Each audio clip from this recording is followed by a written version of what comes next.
until he puts an end to flesh. We will sit here and die. We will tell permanently the stories of our possibilities in God, but only our children will come to enter into them. Every generation that spawns Gilgal will die in wait. We were born unto annunciations that a revival was coming.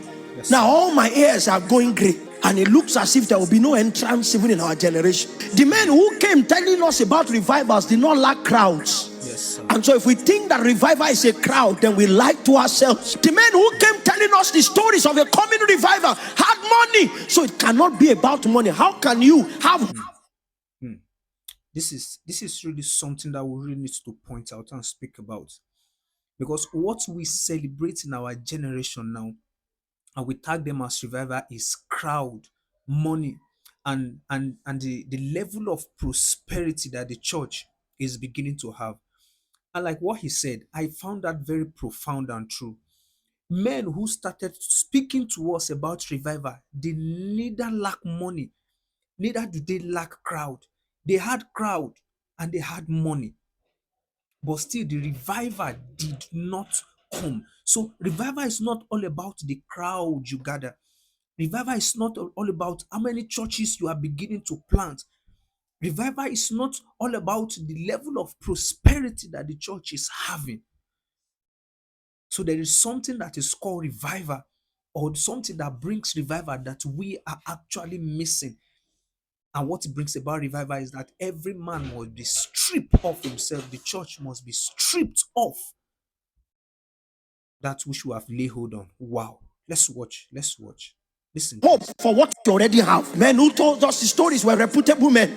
They were not mere men. So it's not about influence. There's something that we have lost, and the Lord is saying to us that the way to own what was lost is that we should come to the place where flesh is totally cut. And when Egypt looks upon the people of God, it can no longer be replicated in reality upon them. How bad do you want to proceed from Gilgal? That's something I was really trying to say. We can't be a people full of flesh, full of self, and expect revival.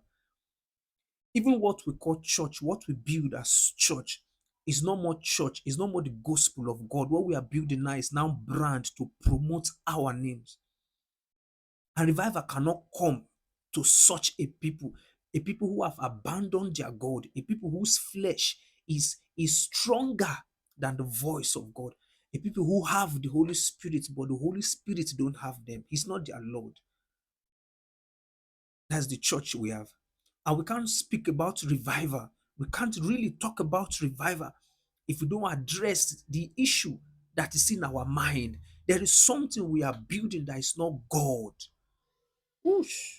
Because we do not want to embrace the knives. We are cut out of what God is doing. How long would you give an excuse for iniquity? How long would you give an excuse for disobedience? Take your journey, die the death. I have peeped into the motions of God, and I bring you word that is impossible to go beyond here. The church can never be stronger than now until we go beyond Gilgal. There will be meetings trying to create influence. We will have our own politicians, and when they go up the line, what the world will see is the reproach of Egypt. So Christian governors will not make a difference. Christian bankers will not make a difference as long as a man has not passed through Gilgal. So that's just the exact thing I'm saying. Even when we have a Christian governor, a Christian banker, a Christian whatever, we will not make a difference, because the system that produced these men are fleshly system. The system that produced these men never took them to the cross, and the cross did not pierce them. Just like a brother would say, he said, the blood can cleanse you, but the cross has not pierced you. It is the piercing of the cross that ripped off the flesh. So even when if we have a president that is a Christian, he will still act like the Babylonian and the Egyptians, because he still has something in him that is not God. There is something that the cross has not really worked on. Whoosh. God has no use for that man. So the summons is to go through the knife. Give him the freedom to take whatever he wants to take from you. It is for your good.